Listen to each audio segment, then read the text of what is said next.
Il ressemble à n'importe quel autre bâtiment de Riga, la capitale de la Lettonie. Mais cet immeuble abrite un laboratoire de 2500 mètres carrés où travaillent 220 physiciens, chimistes, ingénieurs et autres experts en physique du solide, transformant cet institut en un centre de recherche européen d'excellence. Voyons comment cela a été rendu possible et découvrons pourquoi ce centre est si important pour ce petit pays balte.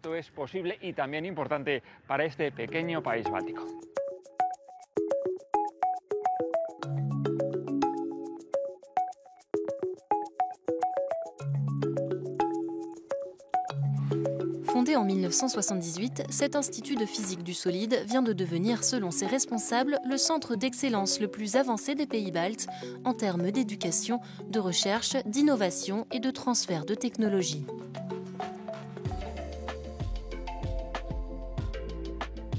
Dans ce laboratoire en environnement stérile, les scientifiques développent de nouvelles batteries, dont certaines sont composées en partie de sodium.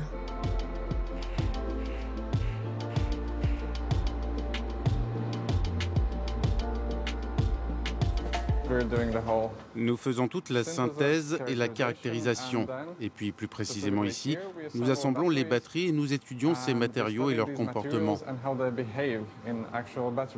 Cela signifie que nous nous efforçons d'améliorer la densité d'énergie et de puissance de ces matériaux afin que les batteries puissent stocker plus d'énergie et produire plus de puissance, tout en se chargeant plus rapidement.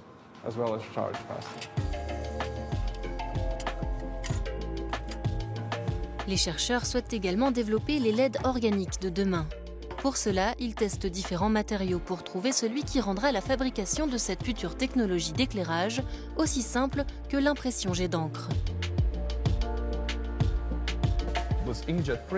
Avec l'impression jet d'encre, on peut imprimer tout ce qu'on veut sur le papier.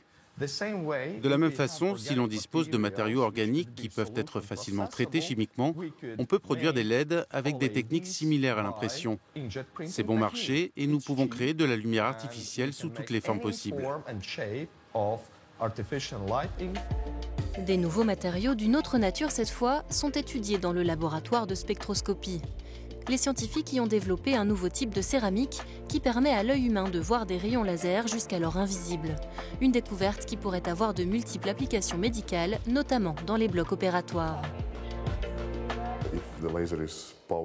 Si le laser est puissant et que nous ne voyons pas le rayonnement, nous risquons d'endommager la peau ou les yeux.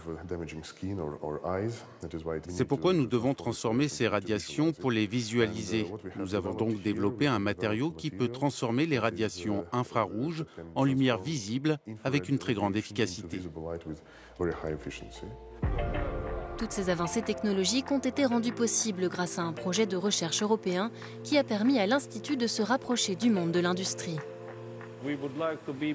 Nous voulons nous impliquer davantage dans la recherche de solutions aux défis mondiaux, tels que l'environnement et la santé. Pour cela, nous devons d'abord faire de la recherche de manière multidisciplinaire et ensuite, nous devons impliquer l'industrie.